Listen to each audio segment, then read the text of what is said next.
Being a professional athlete is pretty tough as it is. For a South Florida man, there's an extra challenge in his way: Down syndrome.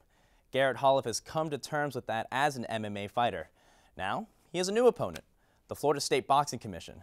I traveled to South Florida to learn more about this fighter who refuses to let anything get in his way. Garrett Holeve is a 25-year-old mixed martial arts fighter in Cooper City, Florida. He has Down syndrome, but he doesn't let it get in the way of doing what he wants. And his parents agree. The thing that I would like people to realize is that Garrett is a highly functioning person in society.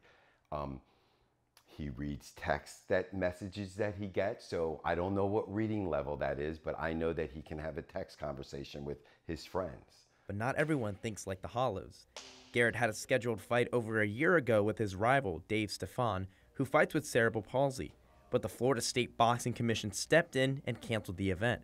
It was the first time someone told Garrett he couldn't do something. He was crushed.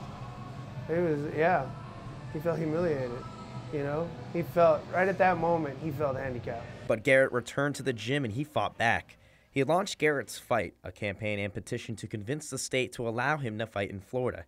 In the meantime, Garrett had his fight with Dave rescheduled to take place in Missouri, a fight that he says he's trained his hardest for. Boom! Garrett trains at an American Top Team gym, which is said to be some of the best in the nation. His headquarters aren't too far from here, and he's gone to train with some of the best in MMA. Might have been where he learned to pack such a punch.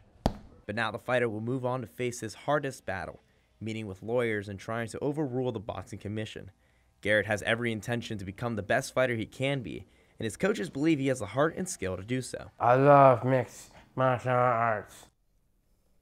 Such an interesting story. So, James, what's next in store for the Holeves? So, Garrett actually got his fight rescheduled with Dave. It was sanctioned in Missouri, and he ended up winning with submission. So now what's going on with the Holeves is, the next challenge is to see if they'll have a fight sanctioned in Florida. Well, hopefully he can get that fight sanctioned and achieve his goals. And hey, who knows? Maybe we'll see him up in the UFC sometime. Yeah, he's got the heart for it, so someday. James, excellent work. Thank you.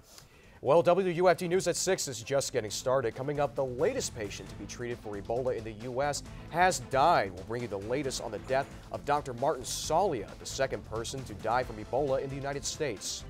Plus, an American aid worker has become the 5th Western hostage killed by the Islamic State since August. Those stories and more coming up after the break. We'll be right back.